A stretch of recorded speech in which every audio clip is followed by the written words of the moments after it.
Good morning, PD. You're listening to Live and Local Mornings for Florence and the PD on Live 95. Welcome back to Good Morning PD Live 95. Takes Mondays to make Fridays. Gillespie's Peanuts, our sponsor. We like buying local products, supporting local companies. Go to their website, Gillespie's. That's Gillespies, peanuts.com. They've got a kind of a link on there. You can punch in your zip code, and it'll show you in your neighborhood, your town, your community, exactly where you can buy Gillespie's Peanuts. I can attest to this. Great holiday gift ideas. They've got this 3-pack. I think it's like the what am I trying to say? The salted version, the sriracha. Different flavors. Yeah, different flavors. And the chocolate-covered, they're to die for.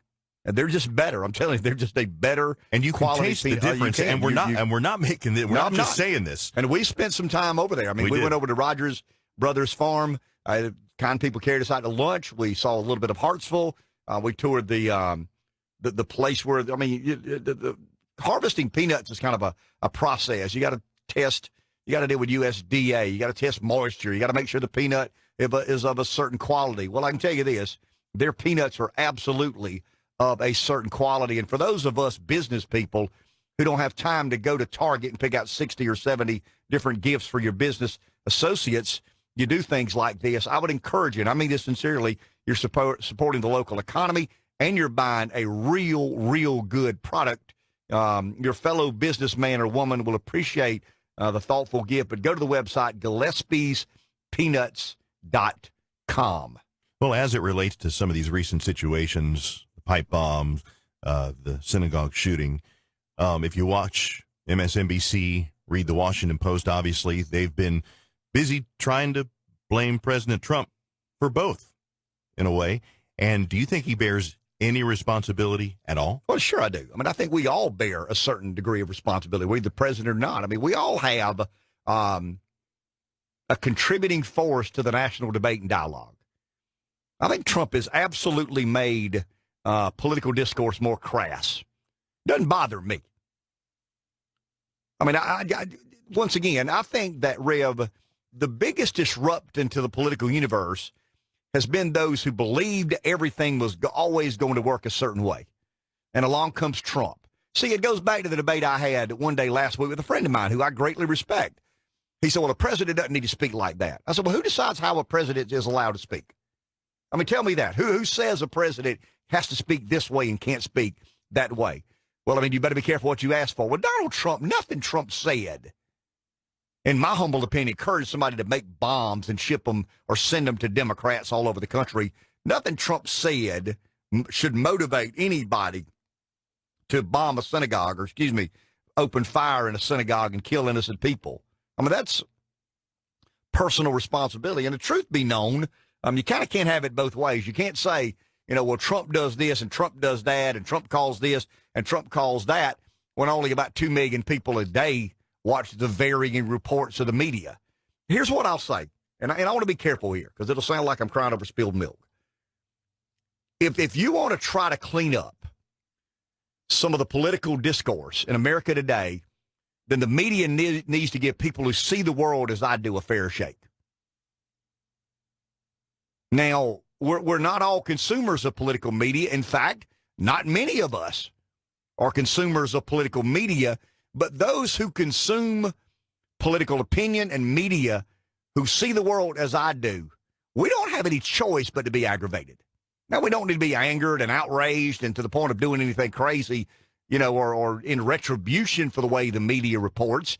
But it goes back to what I believe is the fundamental problem, and that is that the majority of Americans, I guess to some degree, Republicans and Democrats, Republicans more so than Democrats, I mean, the polling shows that, have lost trust in our authoritative entities. And it's academic, it's intellectual, it's spiritual. I mean, how many of you out there trust the church today as much as you did 50 years ago? How many of you out there trust government as much today as you did 50 years ago? How many of you out there trust the media as much today as you did 50 years ago? How many of you out there trust academia today as much as you did 50 years ago. See, I don't believe people's initial mindset is to want to not believe other people. I just don't buy that. I think we're naturally suspicious and to some degree cynical creatures, and I'd argue that's probably a good thing. But I go down the road of the authoritative entities in our lives that we have been told as young people. I was told this, you can trust your church. You can trust, academic. You can trust, the government. These people have your best interest at heart. You can trust Walter Cronkite and David Brinkley. I mean, they may see the world a certain way, son, but they're going to try to report the facts. And I think academia has an agenda. I'm going to be careful here, but I think the church has an agenda. I think government has an agenda. And we are far less trusting today. Well, when you're far less trusting of something that over the long haul we have trusted in, guess what? We become a little more fragile. We become a little more razzled, so to speak. And those who are a little bit crazy, I think it's easier for them to do something motivated by that distrust in whatever. But think of this, Rev. I'm not defending anybody. Never would I defend anybody for perpetrating an act of violence against another man. I'm not. Unless somebody breaks in my home or harms my family, you ain't got to worry about me. I may yell and I may do certain things and I may have road rage. I ain't hurting anybody because I don't want anybody hurting me. But unless you attack my family, my personal well-being, my career, I'm going to defend that in any way, shape, or form necessary, period. And I'm not apologizing for that. But political debate doesn't motivate me to want to react in a violent way. Never has, never will. I don't take politics that seriously. I think it's a debate of ideas, not action. But if you see the world as I do, and every single day you're told your guy is the problem, and that's what we're told every day, and you don't believe there's going to be some counter reaction to that, and I'm talking about the media in particular. I'm talking about academia to some degree. When 85% of the professors in higher education are liberal, you don't believe there's going to be some discontent amongst people who see the world as I do? And I think a lot of that is brewed and kind of percolated. I think a lot of people like me have become real frustrated, not to the point of hurting anybody, but we become real frustrated being told, and I go back to what Rujan said. Rujan said this 2 years ago and reiterated again last week, that there was going to be a moment in time where people like me were tired of being told we're the problem with everything going on in the world. And academia basically tells us every day that people like me are the problem. The media tells me every day that people like you are the problem. And don't say they don't, because 91% of the reporting on this president is negative. 85% of college professors are liberal. So we become a very motivated minority. And I'm not talking about minority of the public electorate. I'm talking about minority of the way our opinions get covered and dispersed into the public forum. And I think people like that feel like, wow, man. How do I get my voice heard? And when you got a screw loose, you do pretty careless, reckless, stupid, harmful things. There is no excuse for sending a bomb to somebody. There is no excuse for taking a gun and pointing at another human being and pulling the trigger. That's inexcusable.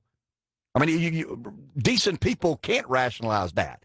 But to suggest that the Washington Post did that the bomb suspect found an inspiration in Trump, the bomb suspect's a nut. To suggest that his motivating and inspiration was Donald Trump, no.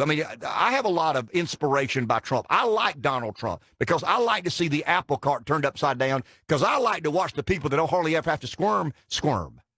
That's what I like. That's what motivates me. The damn people who run this country in the ground and look you in the eyes and tell you it's your fault, that's the one I like watching squirm. They suck at their job. They've been allowed to do their job, and nobody's been able to challenge them for the job they do because they're the center of power and influence. And along comes a guy that says, you know what? You guys suck at your job. You really sucked at running the country.